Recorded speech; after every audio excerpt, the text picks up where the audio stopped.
MAISHA and Ndoa. Welcome back. We have Mr. and Mrs. Steve WYSH, aka WYSH, aka Shiko, and they're talking about their life in marriage. Well, you're talking to us just before going for the short break. Yes. That you had received so many prophecies that it's not this one. You tried, it's not this one. But finally you get the one.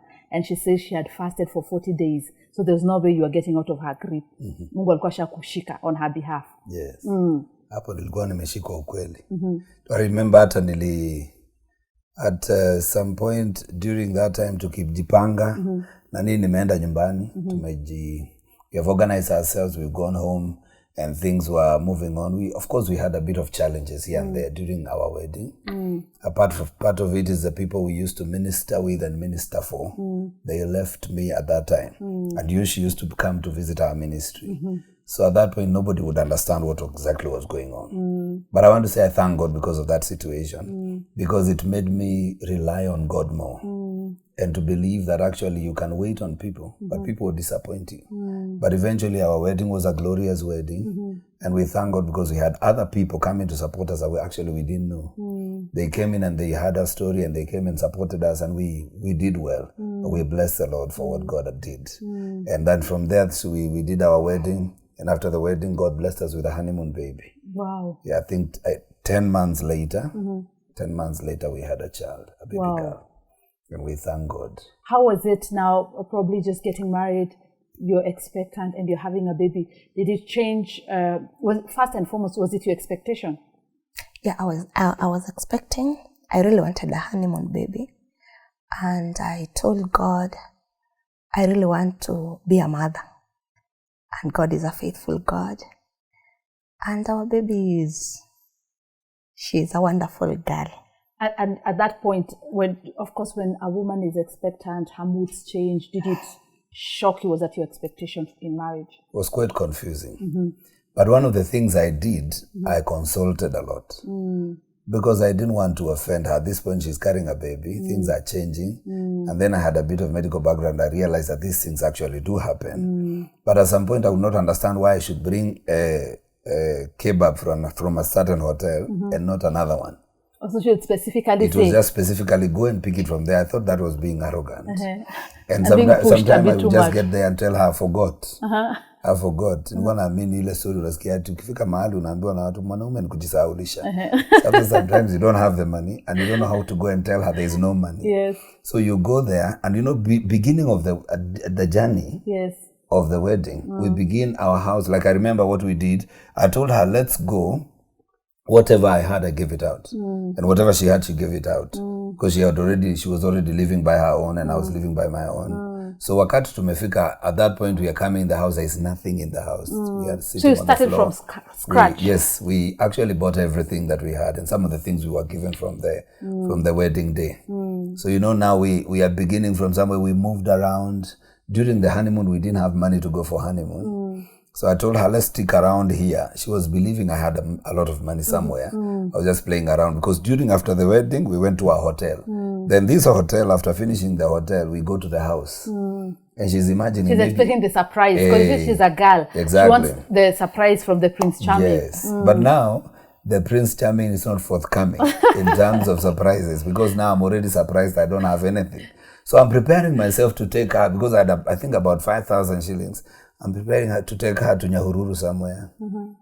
But she was saying, what will I tell my mates that actually, where did I go for honeymoon? She began to complain the 4th day. Yes, it happens. And I want to understand it happens. Yes. We are very particular about honeymoon. Yes. You want to say we went to Zanzibar. We have to go. You almost concord you went to where? Exactly. It's very serious. So I trusted God and I prayed and I asked God, you did not disappoint us. You need to sort me out on these issues. Too early to begin issues. Just hold on there. Yes. So you get married. And he's going to take care of things because now he's the husband. Husband is provider. Yes. And you go to this hotel, you rest for a night, then you come back home. What were your expectations? I thought he had plans. So I waited. And I'm like, honeymoon kweni ni wapi? And then I ask him, trend honeymoon wapi? And he tells me, God will provide. Nikaanza kusema sasa, this man of God. Yes, God will provide for honeymoon. And I kept on asking until a miracle happened. Wow. Yes. What happened? I remember that day, I went somewhere in the toilet and I was telling God, you have never disappointed me. And I have nobody to call. Are you telling her that I don't have money, or you're telling her it's going to work out? Yes, I would tell her, let's just hold on. Just hold on. A few, maybe 2 or 3 days to familiarize with our new house. When you get married to a man of God, you have to walk by faith. Amen. Or to all young brides. Yes. So I tell her, hold on, believe God together with me, and we're going to go. So I went somewhere and I just sat down, nikaanza naambia Mungu, sasa unajua unipe form. Maana sasa sina form. Na huyu mke wangu anangoja nimpeleke mahali. So I'm thinking and thinking and thinking. Somebody called me that very day and told me, where are you, sir? Nikamwambia niko nyumbani. Akaniambia, when is the wedding? I told him the wedding has already been done. Akaniambia, fanya hivi, I'm very sorry I didn't come to your wedding. So where are you going for honeymoon? I said, I'm preparing myself. I'll be going to Mombasa. You don't bring yourself. Sana unajua nasikia conversation. Sasa utaki asikia kuna mahali unaenda. So nikamwambia naenda Mombasa. Akaniambia, oh, that's good. So okay, you prepare yourself and tell me when you are leaving. When you get to Mombasa, I will send you somewhere. Akaniambia, I will send you somewhere. I thought he's advertising a hotel because I actually didn't know much about him. So tukatoka, nikamwambia ingia kwa gari tuende. I fueled the 5,000 I had. Ikaishia yote kwa mafuta. Sina do ingine. Na unasemaje saa hiyo? Mimi ninangojea muujiza. Anajua tunaenda. Muujiza mko sure ako na mpango? Siko sure. Unajua sasa nimesikia at some point aliniambia, "Ojo babe, sina pesa." Na mimi nina insist honeymoon lazima nipelekwe. And then I tell him hata mimi niko na 5,000. And then he tells me let's go. Lakini sasa haniambii anything else. So mimi ninaenda tu. Sasa nilisema I do. 4 days zimepita. So mimi nikajiambia niko submit, ndio hii kusubmit. Hapo ndani ya gari. So now there you are going. You're not telling her where or who has said what. We were used to walking by faith. Unatoka unaenda meeting na una do ya kwenda. So nikamwambia tuende, tukaingia kwa gari. We actually drove from here to Nairobi. Fika Nairobi, we had a small car, so it was not consuming a lot. But ilikuwa full tank. Mimi nikashika safari ya kwenda Mombasa. Nikajua tutaenda Mombasa, my aunt lives there. If a miracle is not forthcoming, tutakuwa tukienda public beach, tunarudi kwa my aunt, tunapoa. So naye kumpigia simu akasema kwake kumejaa, hawezi accommodate watu. Hapo kwa barabara. Sasa nikafikiria we didn't know what to do. So at that point the gentleman again calls me. Mumefika wapi? Nikamwambia niko Mariakani, I'm actually going there. Nikamwambia hotel unaniambia, how much is it going to cost us? He said the figures and I was shocked. And I said, all right. What was the range of the figures? We are curious, man of God. We want to know miracle. The size of... by then, he was talking about 24,000 per room. Wow. And 18,000 the cheapest. And so, I'm imagining those figures I don't even want to hear about them. Yes, because and probably it's a few days, so that's going to be almost 100,000. Exactly. So I told him how much. He told me he told me the figures. So we continued driving. He called me again. He asked me, why were you asking me that? I said, because I wanted to know whether it would be too expensive or something like that. He said, I did not ask you to ask about the cost. Just go there, meet the manager and tell the manager I've sent you there. So that's how we got there. We went to that hotel, entered, and the manager took our bags immediately, and we were taken to the executive room. So I'm asking myself, hii executive room, tutaweza kulipa? Huyu jamaa ametulipia half, ametulipia nini? So nikatoka huko. He's not giving full details. No. He's not telling us anything. So as a manager, I left her in the room. I went back to the office of the manager, asked him, uliambiwa nini? What was the brief about our coming here? He said, the guy who called me said, I should not ask you any question. Just go to the room, whatever you need, I provide for you. Wow. So that's how we ended up being there. And while we were there, I called this guy. He told me, don't keep calling. You're in honeymoon. What is the problem? Just remain there. I asked him, how many days? He says, as long as you want to be there. Just be there as long as you want. Kwa hata mungetaka kukua hapo anyway. Tu pale. So many years later. But you see, after that is when we were called by one of the ambassadors, who happens to be very close to her, was an ambassador by then. Akapiga simu akatuambia fanyeni hivi mkuje Zanzibar. So we had other reservations in Zanzibar again, courtesy of the ambassador. So God kept on blessing us. So you moved from Coast, you go to Zanzibar. Yes. Wow. And we had a good time. Then we came back. We came back because a friend of ours was getting a baby. So because we were covenant friends, so we just ran back and we supported them during that time. Wow. Yes. Awesome testimony right here on MAISHA and Ndoa. In case you want to get married, don't worry. God will provide for you. Yes. It is not the money that makes things happen, but it is God. Yes. Money works for us because we are the children of God. Whatever it is you need for your marriage at this point, we declare divine provision. Be it for your children's school fees, for your house. May the God who provides provide for you. Amen. So you come back to Nakuru. Yes. I'm just wondering, do you have some more money with you? Mlipoka bahasha like this. How do you begin life?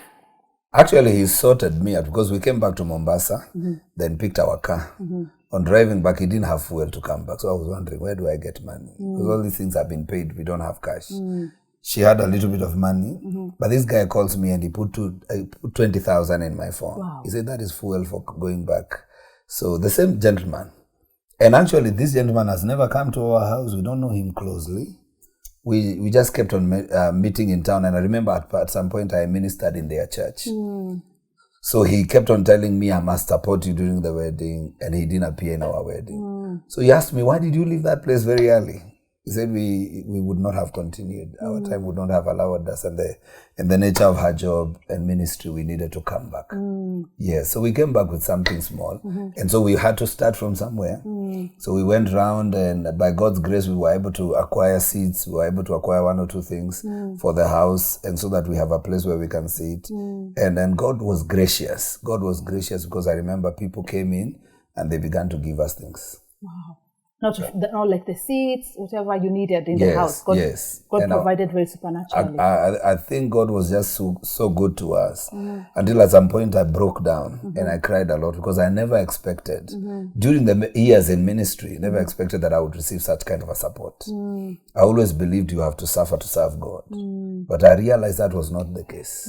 God is no man's debtor.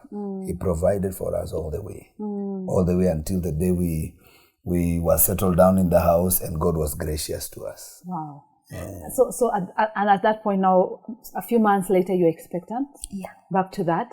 You're now expectant, probably a few months expectant. That was what you wanted? It was the following month after the wedding. Wow. So that this is a real honeymoon baby. Yes. And of course, her emotions are all over. You cannot be able to really hold it together or understand it. But again, you say you had a medical background, so it was very easy for you to understand what was going on. Yeah, I kept on understanding her. Sometimes she would wake up in the middle of the night and she would tell me, where do you feel, wewe? And I'll tell her it's all right, And then because of the nature of the job I used to do, nilikuwa nimezoea kuona watu wakiwa na shida nyingi kuliko hizi za kutapika. So sikuwa naona issue. And again also in the medical field, kuna watu wanakuja wako na mateso makubwa sana. So for me, I was used to, when there's a bigger emergency, you run for that one than these smaller ones. So for what she was going through, I'll tell her it's a blessing. Blessings come like this. And she would not understand this. How are you feeling at that point? Because he's your husband and he's now speaking like a doctor. I really thank God for him. He was very supportive. I didn't understand what is happening to my body. And he kept on encouraging me, telling me it's normal. It's for a few months, you'll be fine. He kept encouraging me every day. And he was very supportive. Today I want... Actually, she should tell you, I used to cook for her. Yeah. Wow, yeah, you should add that point. What has to say supportive? Semi-supportive. Yeah, he used to cook. Nikisema leo ni minji nataka. Anatafuta minji, ananipikia. I really thank God for him.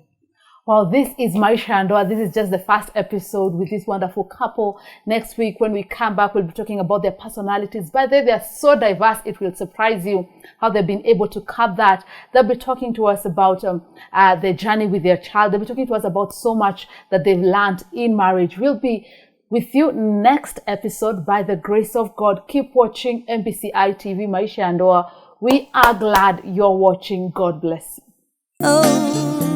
MAISHA and Ndoa.